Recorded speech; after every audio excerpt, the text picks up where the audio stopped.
Kali ini kita akan mempelajari tentang besaran turunan. Sebelumnya kita sudah belajar tentang besaran pokok, ya. Di antara besaran pokok itu ada 7 macam dan kita sudah membahas 3 macam besaran pokok: panjang, kemudian massa, ya, kemudian waktu. Nah, kemudian untuk panjang beberapa macam alat ukurnya yang sudah kita praktekkan, yaitu jangka sorong, kemudian ada mikrometer skrup, ya, kemudian ini dengan raca lengan, dan ini dengan stopwatch. Nah, untuk panjang juga bisa diukur dengan penggaris atau mistar, ya, kemudian meteran dan sebagainya. Nah, jadi intinya pada besaran pokok itu ada satu macam besaran saja, yaitu mengenai suatu benda. Misalnya itu ada panjangnya yang menjadi besaran pokok, tetapi ada dalam suatu benda memiliki banyak besaran pokok, lebih dari satu. Misalnya luas, dia tersusun oleh besaran panjang dan besaran panjang.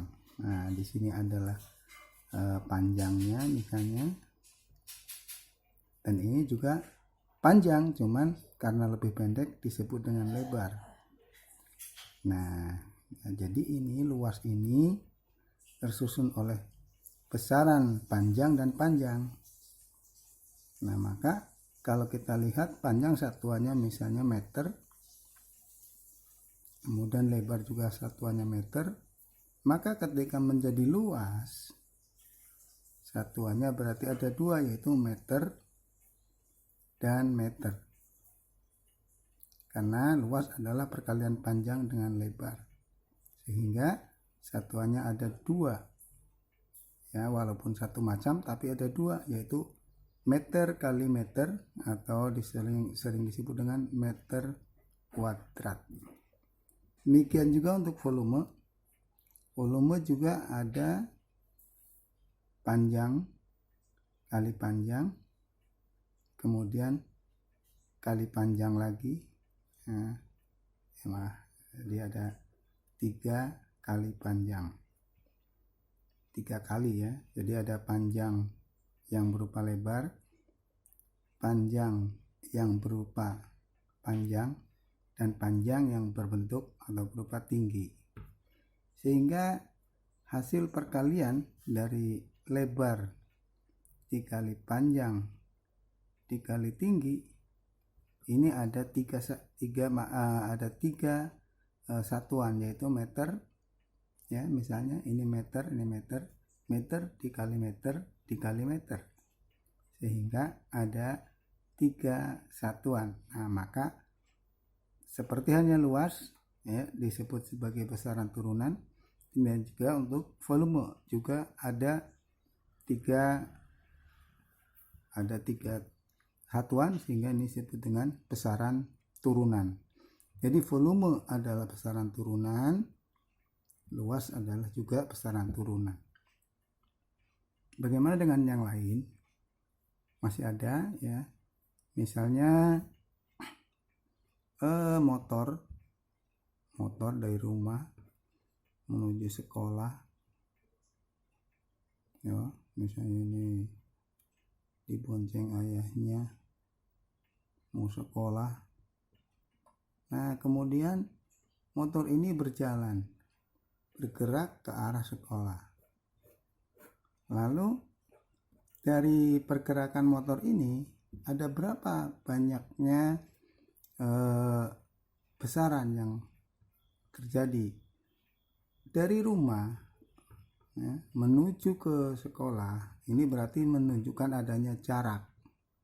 Jarak ini berhubungan dengan sama saja dengan panjang, karena jarak diukur juga dengan meter, dengan kilometer, ataupun dengan sentimeter. Kemudian di perjalanan ini juga memerlukan satuan lain, yaitu waktu. Nah, jadi orang ini yang mengendari motor ya memiliki kecepatan dari rumahnya yang jaraknya 2 km menuju sekolahnya. Ini memerlukan waktu misalnya 10 menit. Oh, terlalu lama 10 menit. 2 menit. Berarti orang ini ya menggunakan motor dengan kecepatan 2 km per menit. 2 km per 2 menit maksudnya. Atau dengan kata lain sama saja dengan 1 km per menit. Ya, atau karena angka 1 biasanya tidak ditulis, jadi misalnya kilometer per menit. Ini adalah kecepatannya. Nah, jadi kecepatan itu memiliki dua besaran, yaitu besaran panjang atau jarak dan waktu.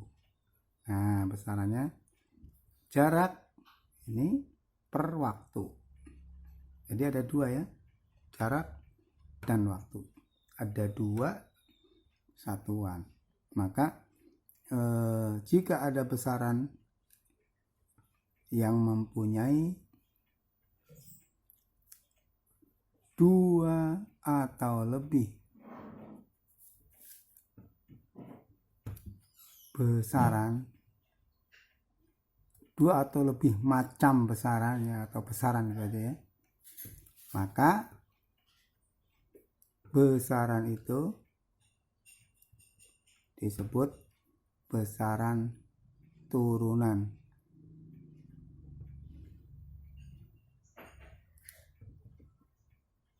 Ya, jadi sekali lagi, jika ada besaran dengan dua atau lebih besaran yang menyusunnya,